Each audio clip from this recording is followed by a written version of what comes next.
O texto fala sobre revestir. E a ideia de revestir significa vestir de novo. O que pressupõe, obviamente, se uma pessoa se reveste é porque tinha uma vestimenta anterior. Estava vestido antes.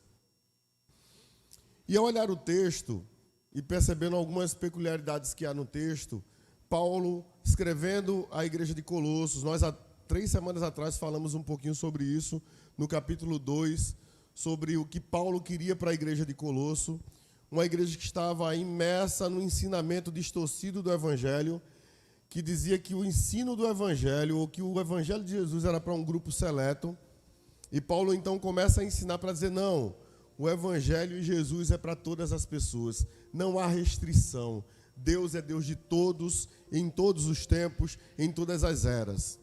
E no capítulo 3, Paulo continua falando à igreja de Colossos, e ele diz assim,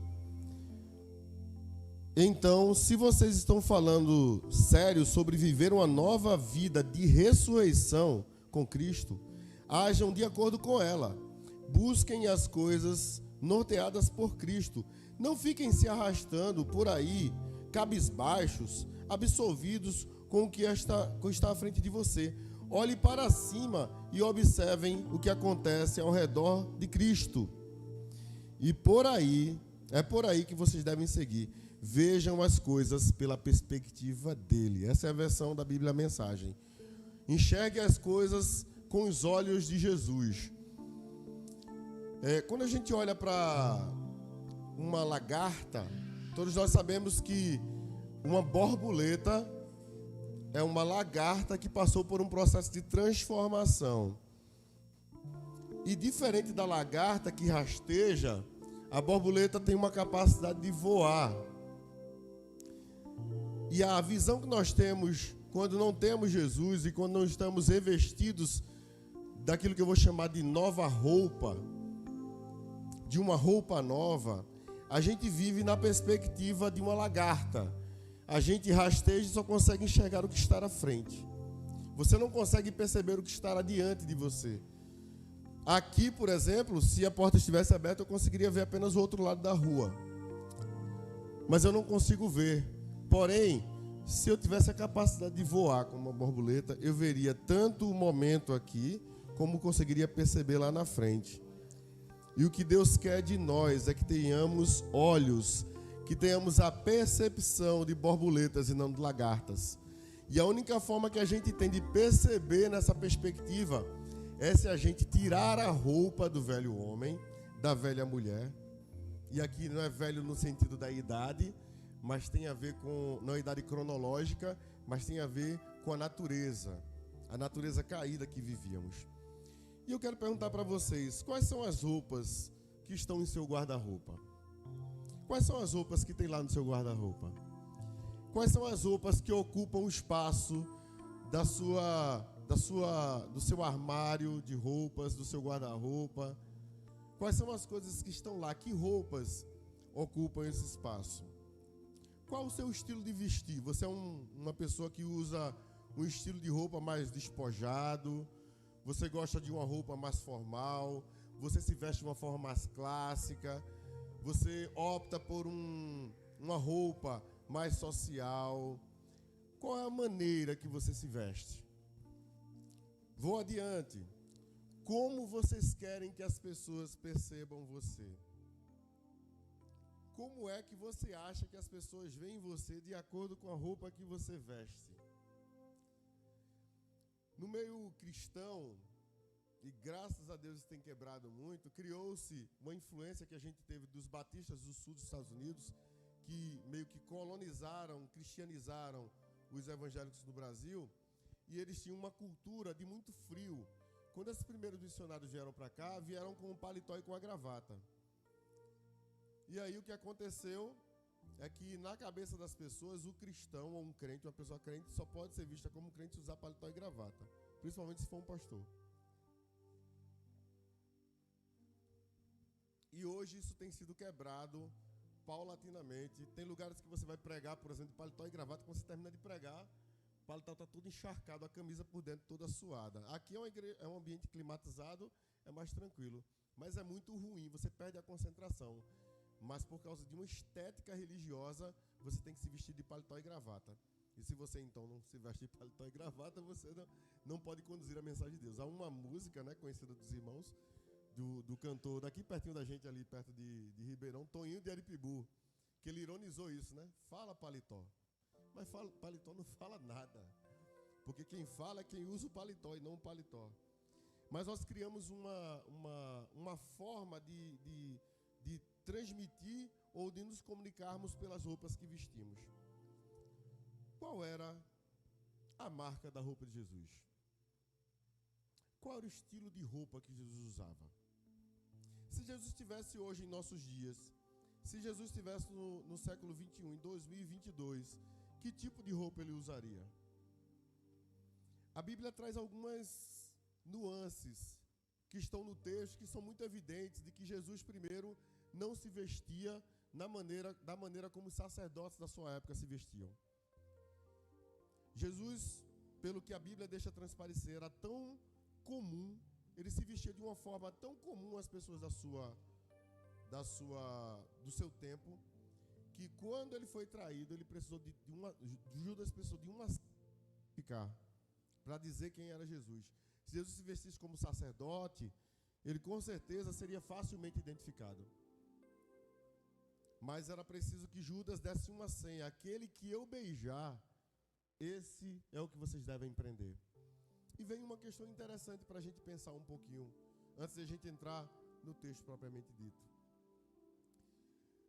Quando Deus fala em encarnar, que diz que Jesus é Deus encarnado, ele teve que encarnar dentro de um tempo e espaço. E Jesus viveu de acordo com a cultura do seu tempo.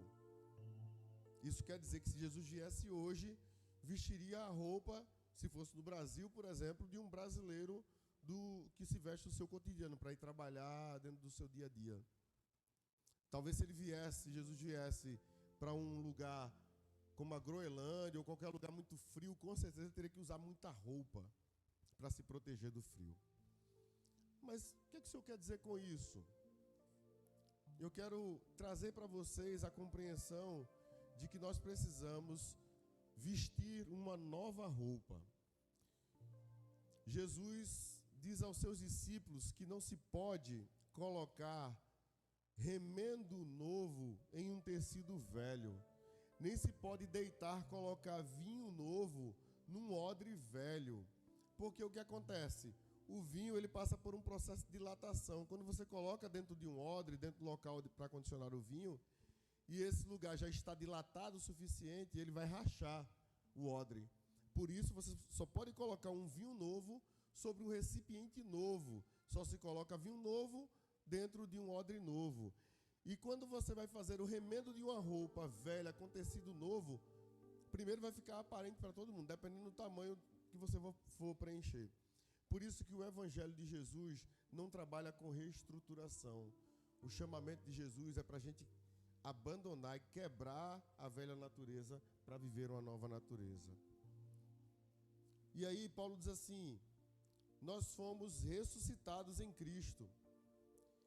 Só que antes de sermos ressuscitados, nós estávamos mortos. Morto tem vontade? Morto não tem vontade nenhuma.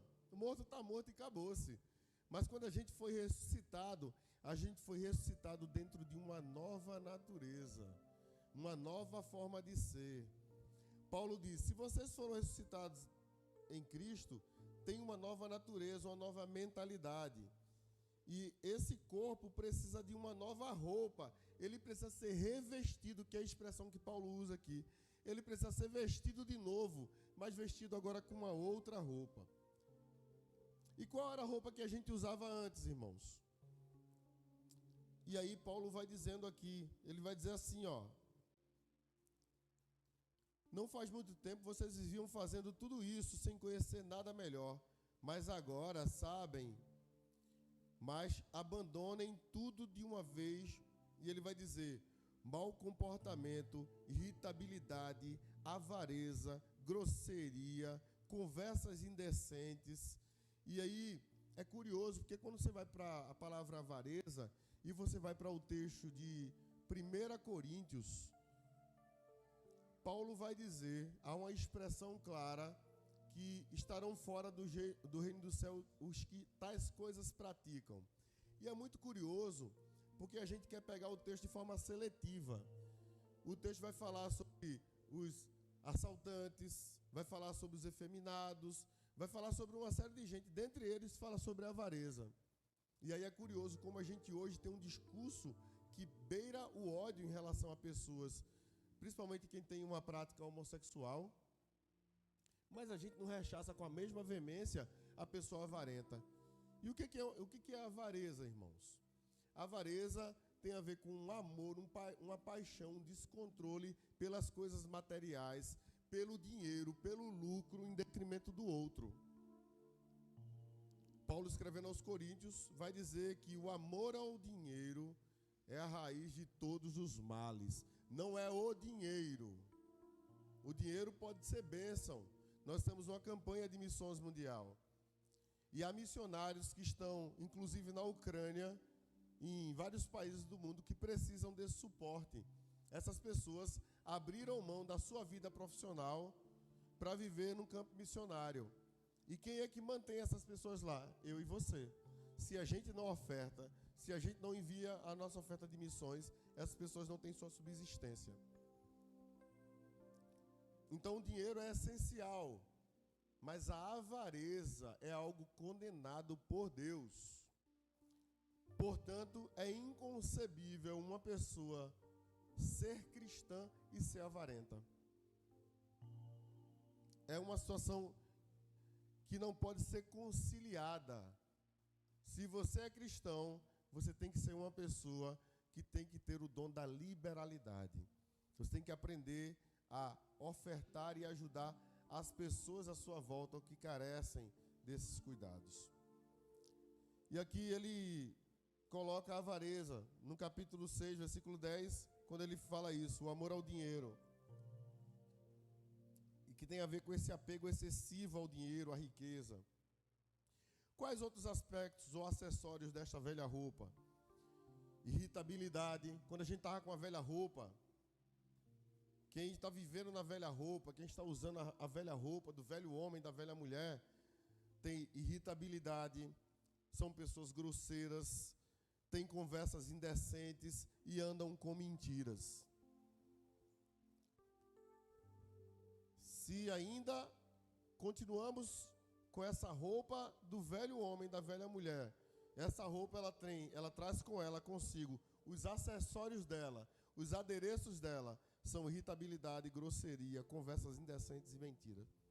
E aí ele vai dizer, essa nova roupa foi feita sob medida pelo Criador.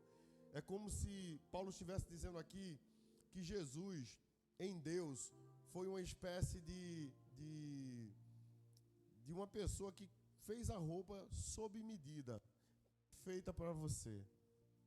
Ela se ajusta perfeitamente no que você é. A velha roupa, ou a natureza antiga, já era. Ela fazia divisão entre várias coisas. Só que agora não deve existir mais isso. Olha o que ele vai dizer. Agora estão vestidos com a nova roupa. Cada item do seu novo modo de vida foi feito sob medida pelo Criador. E cada um traz sua marca. Os velhos costumes já eram. Palavras como judeu e não judeu, religioso e sem religião, ter passado por ritual ou não, ser bárbaro, estrangeiro, escravo, livre, não significam nada. Agora tudo é definido por Cristo, tudo está incluído em Cristo.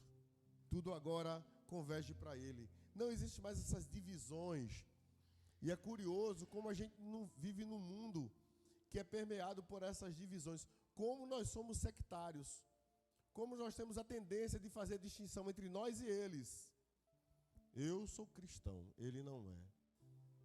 O que pressupõe de que eu sou melhor do que aquele que não é, que como eu sou. E uma vez que ele não é como eu sou, em muitas situações não tem o direito de ser quem é. Porque uma vez que ele não pode ser igual a mim, diferente de mim também não o será. E aí a gente acha que essa pessoa tem que morrer, tem que se calar.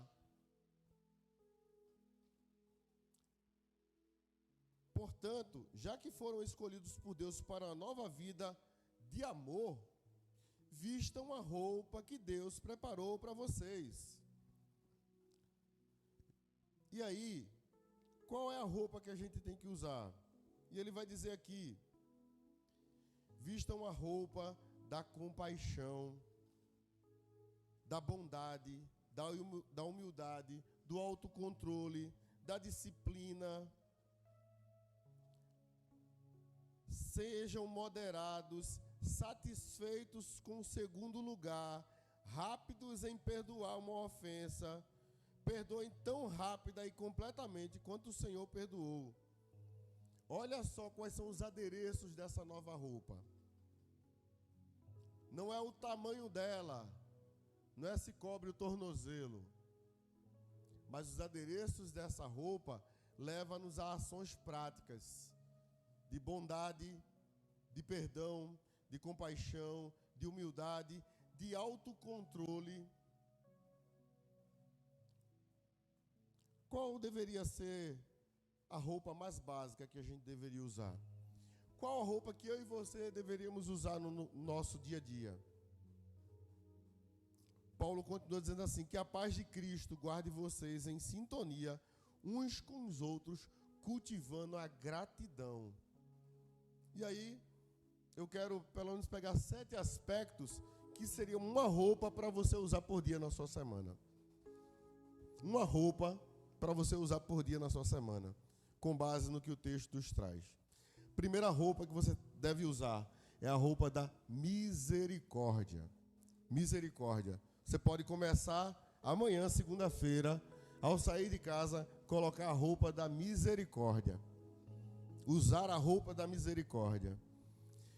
Bendito seja Deus e Pai, de acordo com 2 Coríntios 1:3, e Deus de toda a consolação. Ele é o Deus da misericórdia. E o que é misericórdia, irmãos? A palavra misericórdia tem a junção de 2 palavras. A palavra cordes vem da palavra coração, cordes. E a ideia essa primeira parte de misericórdia tem a ver com sentir a miséria do outro. Portanto, uma pessoa misericordiosa é a pessoa que tem a capacidade de sentir no coração a necessidade mais premente do outro. É ter o coração que dói com a dor do outro. Eu não sei como é que você percebe, principalmente os noticiários hoje, principalmente em relação à guerra, se você vê isso como uma coisa normal ou seu coração dói quando você vê. O que é fato é que nós deveríamos estar nos movendo de uma forma muito mais rápida e muito mais engajada para promovermos ações contra a guerra que está acontecendo no mundo. Mas muitas vezes parece que falta em nós essa misericórdia, sentir no coração a miséria do outro, a dor do outro, a necessidade do outro. Primeiro dia, segunda-feira, usem a roupa da misericórdia. Segundo dia, convido-os a usar a roupa da bondade. Gálatas capítulo 6, versículo 10. No que depender de vocês, tenham paz com todos os homens. Eu acho curioso porque o Evangelho o tempo todo nos convida a uma atitude de agir como pacificadores. Toda a Bíblia, tirando os textos do Antigo Testamento que tem a ver com aquela questão dos conflitos, do estabelecimento da terra, a partir do Novo Testamento você vai ver o Evangelho nos chamando o tempo todo para sermos construtores de pontes e não de muros. Precisamos agir com bondade. E bondade aqui não é simplesmente o ato de ser uma pessoa boa, de ser bonzinho. Bondade aqui tem a ver com uma atitude que nos leva ao tempo todo estarmos à disposição do outro, de agir em favor do outro. Terceiro dia, convido-os a usar a roupa da humildade. Filipenses 2, versículos 5 e 8, diz assim: tenham em vós o mesmo sentimento que houve em Cristo Jesus, que mesmo sabendo que era Deus, abriu mão da sua divindade, abriu mão de quem ele era, para assumir a forma humana, passando por uma morte de cruz. Se tinha alguém para ter toda a empáfia ou toda a atitude diante de nós como humanos, era Jesus. Mas ele abriu mão disso e decidiu viver em nosso meio a partir de Cristo, Jesus Cristo, agindo no nosso meio e fazendo com que essa forma de ser, nessa perspectiva da humildade, pudesse também ser vivida por nós. Por isso, o chamamento de Deus para você e para mim hoje é que a gente possa agir de forma humilde. Como é que você trata as pessoas do seu trabalho que estão em posição de subalternidade a você? Como é que você trata as pessoas com quem você se relaciona na rua? Ou as pessoas que você se relaciona na sua família, por você ter um status social diferente, melhor, por você ter financeiramente mais grana do que seus irmãos, os irmãos da sua família, por exemplo. Como é que você lida com isso? Como é que você trata com isso? Você age de forma humilde ou você age numa perspectiva de mostrar que você é melhor do que as outras pessoas? Quarto dia, convido-os a vestir a roupa da mansidão. Capítulo 5 de Mateus, versículo 5. Bem-aventurados os mansos, pois eles herdarão a terra. Os mansos herdarão a terra. E o nosso convite é para que a gente possa viver com essa roupa da mansidão. No quinto dia, vestir a roupa da longanimidade. Gálatas 5, 22. Vai ter uma série de características ali que ele vai dizer das pessoas que nasceram de novo. E o que é isso? Virtude de suportar com firmeza contrariedades em benefício do outro. Longanimidade é a virtude de suportar com firmeza contrariedades em detrimento de outras pessoas, em favor de outras pessoas. Sexto dia, convido-os a vestir a roupa do perdão. Mas antes de ir para o sétimo dia, que eu quero convidá-los para vestir a roupa do amor, no sexto dia, o perdão. Mateus 18, versículo 21 e 22. Aquele bate-papo de Jesus com Pedro, e Pedro não tinha entendido ainda o que era perdão. E ele chega assim: tudo bem, mestre, mas peraí, quantas vezes eu quero quantificar, eu quero anotar aqui, eu quero ter na minha agendinha assim, me diga aí qual a receita do perdão. Quantas vezes eu tenho que perdoar? Qual o limite do perdão? Até onde eu perdoo? E aí Jesus olha para Pedro e diz assim: Pedrão, tu não entendeu ainda, cara. Tu tá andando comigo esse tempo todo, tu já viu o que eu fiz. Tu já viu quantas pessoas caminharam e passearam ao nosso lado, quantas pessoas foram perdoadas, e você está perguntando quantas vezes tem que perdoar? E aí Jesus diz assim: até 70 vezes 7. Mas o que Jesus está querendo aqui não é quantificar a quantidade de perdão, é dizer que o perdão na realidade é ilimitado, e todas as vezes que alguém cometer um erro em relação a você, eu e você devemos perdoar. Aí você vai dizer para mim assim: mas pastor, é bronca esse negócio é difícil que só. É difícil pra caramba, é difícil mesmo. Mas assim, ou você caminha nessa direção, ou você pega a Bíblia, na sua Bíblia, a parte que tem esse texto aí, e você rasga dela. Pega assim, você rasga assim, ó. Pronto. Mas se você quer seguir a Cristo, você vai ter que aprender a perdoar. Você vai ter que aprender a perdoar. E aí, pesquisando, eu fui ver algumas situações relacionadas a perdão. E houve um caso bem interessante, quando uma mulher, o nome dela é Keiko Ota, ela teve o filho dela, tinha sido sequestrado e foi levado para casa da babá, que era a babá do filho dela. O filho dela na época tinha uns 2 anos de idade. E antes do resgate ser pago, os bandidos tinham assassinado já o filho dela, mataram o filho dela. E esconderam embaixo do berço da casa da babá. E essa mulher, ela disse que começou a ter uma vida muito difícil, assim. Isso aconteceu em 1997. E aí o nome do menino é Ives Ota. E aí ela disse que começou a transformar essa situação de tragédia em algo que ela pudesse mudar a realidade. Ela tornou-se deputada estadual, Estado de São Paulo, e ela criou uma lei que é o Dia do Perdão. O Dia do Perdão. O dia para perdoar. A partir dessa experiência que ela teve. E há um outro relato aqui de um empresário chamado Anderson Guimarães. O pai dele, quando ele tinha 11 anos de idade, saiu de casa depois de uma discussão. E apesar dos filhos e a mãe ter relutado muito para que ele não saísse, ele saiu. E a partir daí ele começou a nutrir uma raiva muito grande pelo pai dele. Olha o que ele diz aqui, ó. A gente pediu muito para ele não ir embora. Ele diz assim: Edson era o melhor pai do mundo, o pai dele. Segundo Anderson, o vazio se transformou em mágoa aos poucos. Eu e minha mãe e meus 2 irmãos nos abraçamos e choramos o domingo inteiro. Fui reprovado de um ano na escola, porque sofri demais. Relato de sentimento ruim. Ele aumentava a cada dia que antes lembrava de todas as vezes que o pai fazia carrinho de rolimã e jogava peão com ele. Só pensava que aquele tempo perdido nunca mais seria recuperado. Eu estava crescendo e não estava ali. O pai não estava ali para acompanhá-lo. Anderson ficou doente, esse jovem ficou doente. Fez uma série de exames, mas o diagnóstico nunca era conclusivo. 19 anos depois, o empresário teve uma conversa com a mãe que mudou o rumo da história. Ela me contou as dificuldades vividas pelo meu pai na infância. Consegui perceber que ele também sofreu muito.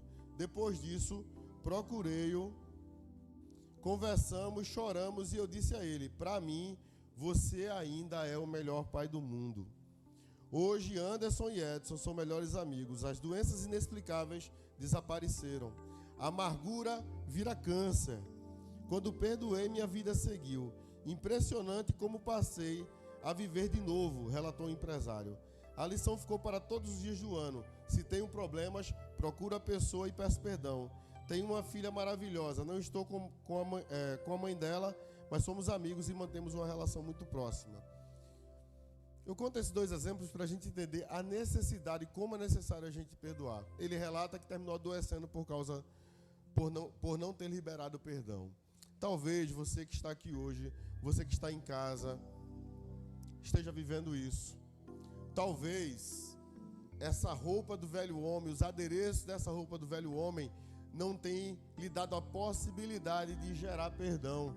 E você está adoecendo por isso. Você está tendo dificuldade de se relacionar por causa disso. E eu quero convidá-lo nessa noite para que você tire essa roupa velha e vista a roupa do perdão. Para que você possa experimentar na prática o que é o amor de Deus sobre sua vida. O 7º dia é para a gente viver vestido do amor. 1 Coríntios 13, texto que a gente conhece, poetiza, canta em nossas canções, é o convite ao amor. E a Bíblia não diz que Deus é amoroso, mas que a própria essência do caráter de Deus é o amor. Por isso, nós precisamos usar essas roupas. A roupa da humildade, a roupa do perdão, da longanimidade, a roupa da bondade, da mansidão, da misericórdia. O convite de Deus para você nessa noite é para que você tire a roupa do velho homem, da velha mulher, e que você possa nessa noite vestir uma roupa nova. A roupa do Evangelho de Jesus. E eu garanto a você que se você começar a usar essa roupa, você vai se sentir muito melhor. Se você começar a usar essa roupa, você vai se sentir confortável para andar com ela. Se você começar a usar essa roupa, eu tenho certeza que você terá uma nova experiência de vida a partir de então. Eu quero convidar Anselmo, que já está ali, e a gente vai cantar uma canção que é assim: se tu olhares